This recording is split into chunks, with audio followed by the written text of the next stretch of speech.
Hello welcome students. पहले की video में हमने हाइड्रोकार्बन के बारे में पढ़ा था। अगर आपको उसमें कोई डाउट हो तो कमेंट सेक्शन में आप अपने डाउट पूछ सकते हैं। आपको वीडियो अच्छा लगे तो अपने फ्रेंड्स को शेयर कीजिए, सब्सक्राइब कीजिए। मेरा मानना है कि ये ऑर्गेनिक केमिस्ट्री का जो सिंपल सा वीडियो है आपका सारे बेसिक कंसेप्ट्स क्लियर कर देगा। हमने संकरण में किस प्रकार से हम हाइड्रोकार्बन के संकरण निकालेंगे ये मैंने आपको 2 तरीके बताए थे शॉर्टकट ट्रिक मेथड से। पहला ट्रिक था उसमें मैंने आपको तरीका बताया था कि संकरण निकालने के लिए हम जो है सिग्मा बॉन्ड वो यौगिक कितने सिग्मा बॉन्ड बना रहा है।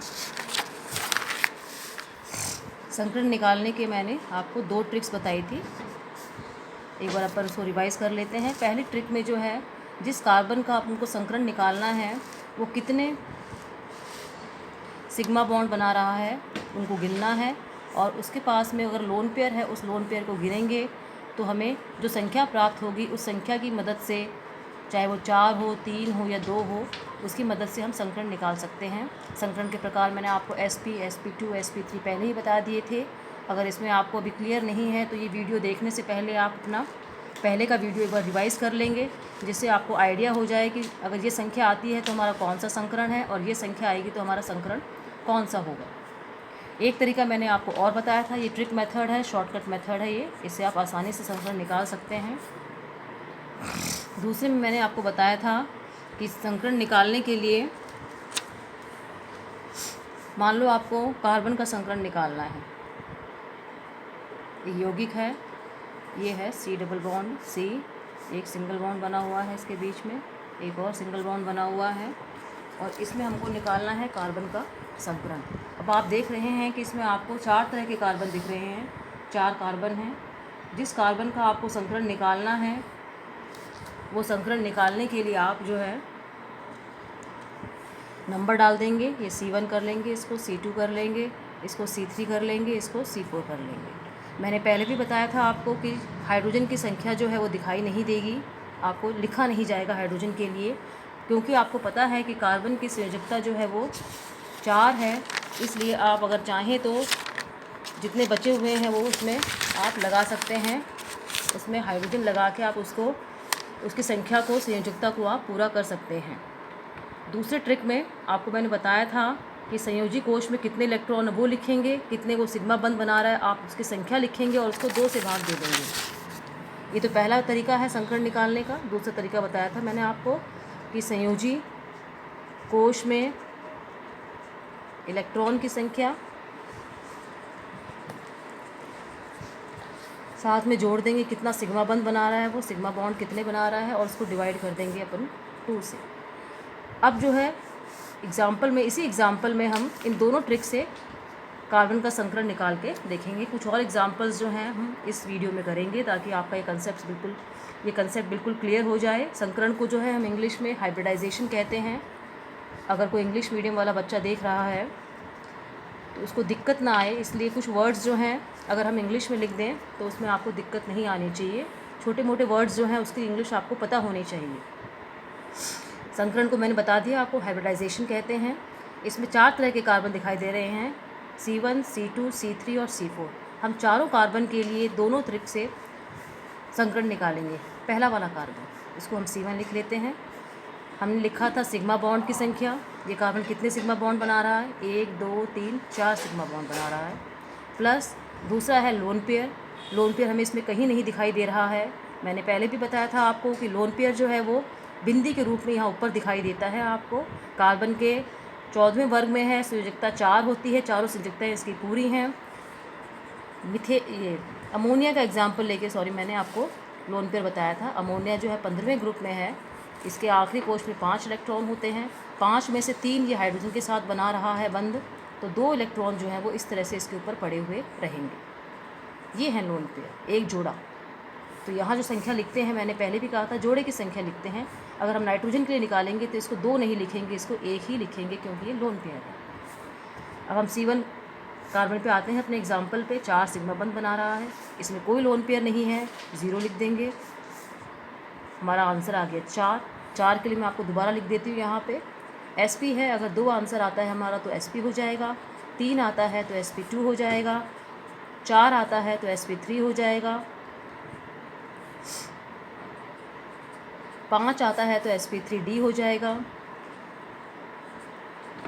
6 आता है तो sp3d2 हो जाएगा, और 7 आता है तो sp3d3 हो जाएगा। हमारा 4 आंसर आया है, तो इसका मतलब इस कार्बन का संकरण है sp3। ये हमने निकाला है पहले वाली ट्रिक से। अब हम देखते हैं दूसरी वाली ट्रिक से भी हमारा यही आंसर निकलता है क्या। दूसरी ट्रिक में हमें करना है संयोजी कोश के इलेक्ट्रॉन की संख्या।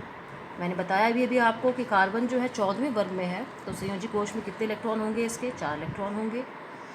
कितने बंध बना रहा है ये सिग्मा बंध, यहाँ पे हमको सिग्मा बंध की संख्या गिननी है। कितने सिग्मा बंध बना रहा है ये, 1 2 3 4 सिग्मा बंध बना रहा है, तो सिग्मा बंध की संख्या 4 हो गई, और हम 2 से डिवाइड कर देंगे तो हमारा आंसर आएगा 4। वही sp3 संकरण आया है, इसमें भी दिख रहा है आपको, दोनों का आंसर सेम आया है। तो अगर आप ये ट्रिक लगाते हैं तब भी आपका वही आंसर आता है, और ये वाली ट्रिक लगाते हैं तब भी आपका वही आंसर आता है, दोनों आंसर सेम आएंगे। लेकिन ज़रूरी नहीं है कि ये वाला कार्बन अगर sp3 है तो ये बगल वाला कार्बन भी sp3 ही हो। इसलिए मैंने हर कार्बन के लिए 1 2 3 4 4 अलग अलग नंबर दिए हैं, ताकि हमको पहचान आ जाए कि कौन से कार्बन किस संकरण में है। चलो अब हम सेकंड कार्बन के लिए, इस दूसरे वाले कार्बन के लिए संकरण निकालते हैं। C2 बोलेंगे इसको, मैंने नाम दे रखा है ताकि दोनों में डिफरेंस कर सकें।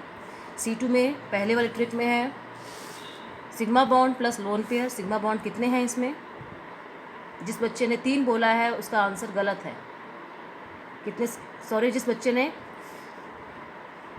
इसमें एक हाइड्रोजन भी लगेगा जो मैंने लगाया नहीं है। जिस बच्चे ने 3 बोला है, सॉरी, उसका आंसर सही है, और जिस बच्चे ने 4 बोला है उसका आंसर गलत है। 1 2, ये 2 बंद आपको दिख रहे हैं, इसमें से एक ही सिग्मा है, एक तो पाई है इसमें से, तो 3 हो गए। क्या लिखा था हमने ट्रिक में, सिग्मा बॉन्ड की संख्या plus lone pair. Sigma bond कितने हो गए इसमें, 3 हो गए। लोन पेयर हमारे पास है नहीं इसमें, तो हमारे लोन पेयर हो गए, आंसर आया 3 का मैंने आपको बताया था sp2 संकरण होगा, इसका संकरण हो गया इसका sp2। ये हमने फर्स्ट ट्रिक से निकाला है, सेकंड ट्रिक से भी निकाल के देख लेंगे कि यही आंसर आता है कि हमारे 2 वाले कार्बन के लिए।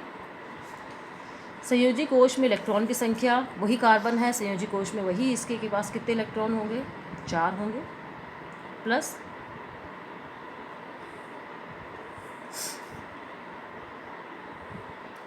संयोजी कोश में इलेक्ट्रॉन की संख्या 4 निकाल दी हमने, क्योंकि 14वें वर्ग में है। सिग्मा बॉन्ड कितने बना रहा है ये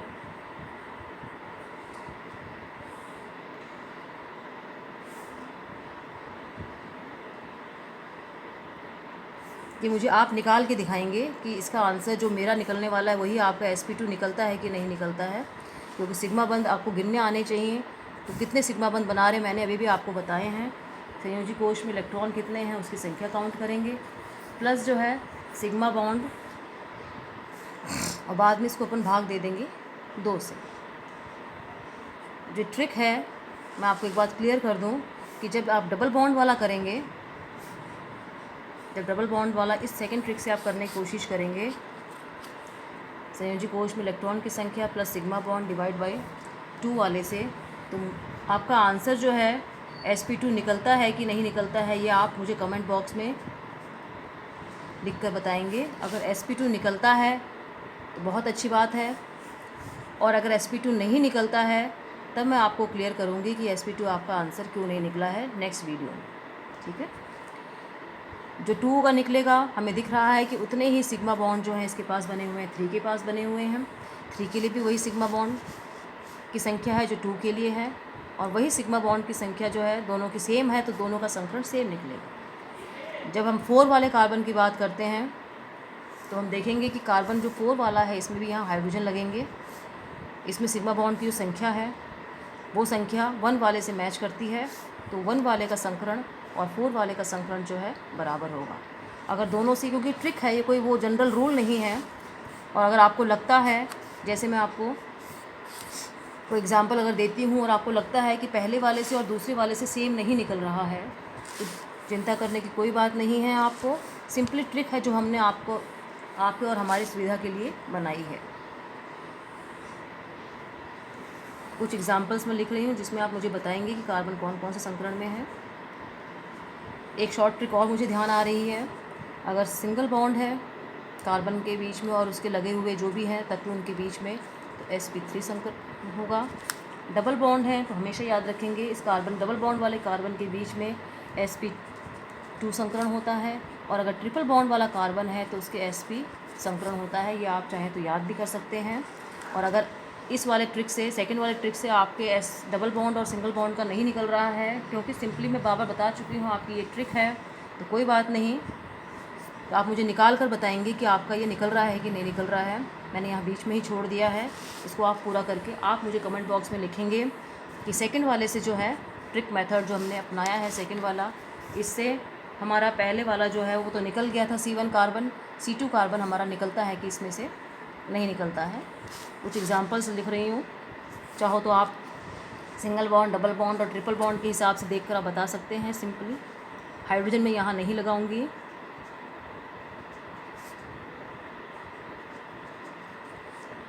चलो एक एग्जांपल में मैं लगा देती हूँ हाइड्रोजन।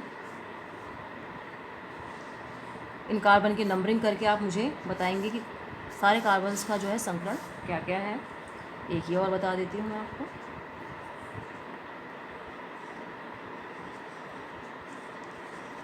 इतना करने के बाद में मुझे लगता है कि आपकी समझ में आ जाना चाहिए कि संकरण कैसे निकालते हैं, शॉर्ट ट्रिक से निकाल लेंगे। और जहाँ डबल बॉन्ड, ट्रिपल बॉन्ड आपको दिख रहा है कार्बन के बीच में, वहाँ आप चाहें तो ये डायरेक्टली लगा सकते हैं। अगर आपकी इन दोनों में से कोई ट्रिक आपको लग रहा है कि आंसर नहीं निकल रहा है, कहीं आप गलती कर रहे हैं निकालने में, हो सकता है कि सेकंड बॉन्ड वाले का इस ट्रिक से ना निकले, तो ये याद कर लीजिएगा कि सेकंड वाली ट्रिक जो है सिंगल बॉन्ड के लिए है, और जो फर्स्ट वाली ट्रिक है वो सिंगल, डबल और ट्रिपल तीनों बॉन्ड्स के लिए है। इसके अलावा मैंने आपको कुछ और यौगिक भी थे जो कल मैंने उसके आपको संकरण बताया था, जिसमें ऑक्सीजन होते हैं, तो उस समय आपको ऑक्सीजन को छोड़ना है। जो बच्चे आज नया वीडियो पहली बार देख रहे हैं वो अपने प्रीवियस वीडियोस को देख लेंगे कि किस प्रकार से ऑक्सीजन युक्त जो हैं यौगिक हैं उनका अपन संकरण कैसे निकालेंगे, चाहे उसमें कार्बन हो या ना हो। अगर कोई ऐसा यौगिक है जिसमें कार्बन नहीं है, कोई और तत्व हैं और उसमें ऑक्सीजन उपस्थित है, तो उसका ट्रिक वाले मेथड से किस प्रकार से निकालेंगे। ये कोई जनरल रूल नहीं है, ये हमने ट्रिक निकाली है। अगर आपका, मैं दोबारा कह रही हूँ आपका, कि अगर इससे अगर आंसर नहीं निकलता है डबल बॉन्ड, ट्रिपल बॉन्ड का, तो कोई बात नहीं, आपका पहले वाले ट्रिक से निकाल के आप देख लेंगे। आज हम एक नया टॉपिक शुरू करेंगे, IPSC नामकरण।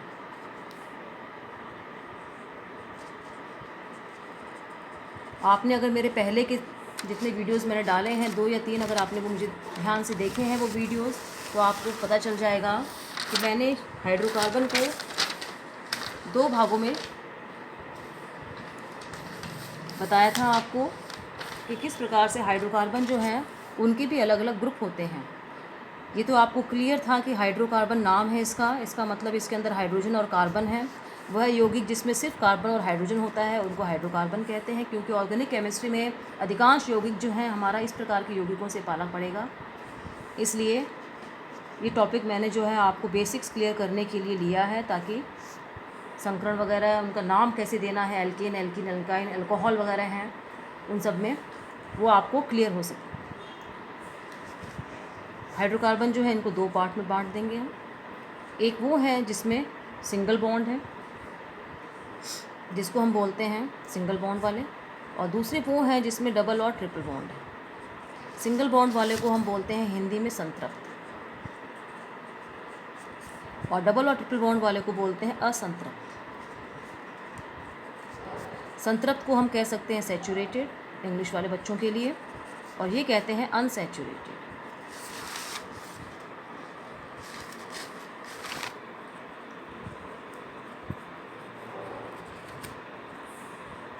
सैचुरेटेड अगर 1 बॉन्ड है, असंतृप्त को हमने लिख दिया 2 बॉन्ड और 3 बॉन्ड वाले को।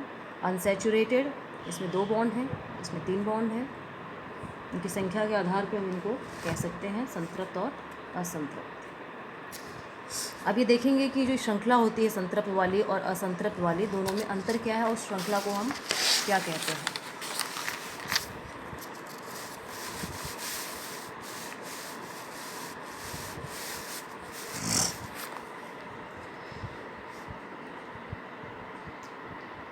संतृप्त वाले की बात करेंगे हम शुरुआत में।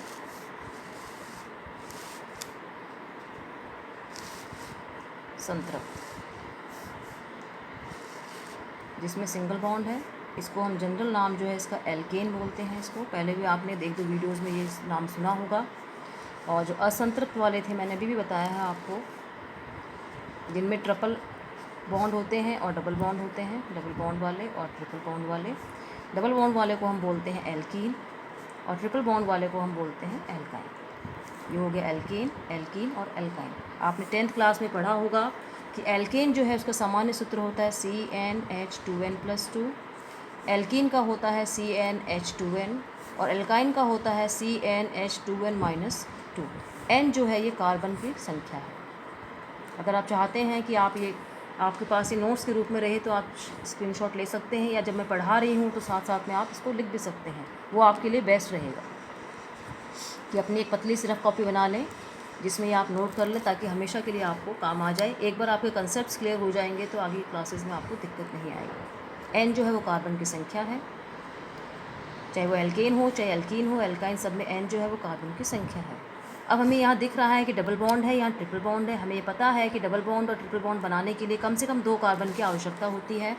तो एल्केन में तो n की शुरुआत 1 से होती है, एल्कीन और एल्काइन दोनों में n की शुरुआत जो होती है 2 से होती है। कुछ बच्चे सोच रहे होंगे यहाँ मैडम ने 1 क्यों नहीं लिखा, वो मैंने आपको पहले ही क्लियर कर दिया कि 1 जो है उसके होने के लिए आपको 1 इसलिए नहीं लिखा मैंने क्योंकि एल्कीन और एल्काइन में डबल बॉन्ड और ट्रिपल बॉन्ड होते हैं और 2 बॉन्ड बनने के लिए, 3 बॉन्ड बनने के लिए कम से कम हमें 2 कार्बन की आवश्यकता होती है, इसलिए इसमें n की शुरुआत 2 से हो।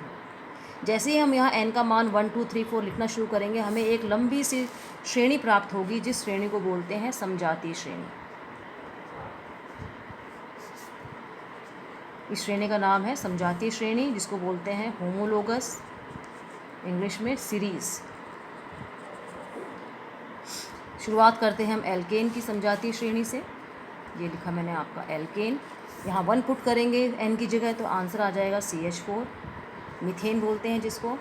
फिर आ जाएगा C2H6, फिर आ जाएगा C3, आप पुट करके देख लेंगे, फिर आ जाएगा C4H10 आ जाएगा। इस प्रकार से हम n की जगह वैल्यू 1 2 3 पुट करते जाएंगे तो हमारी एक लंबी सी श्रेणी बन जाएगी। यह श्रेणी जो बोलते हैं, क्योंकि सारे जो हैं एक ही जात के हैं, इसमें सारे जो हैं एक जैसे ही हैं इसमें, जिनमें सिंगल बॉन्ड है सब में, इसलिए इसको नाम है समजातीय श्रेणी।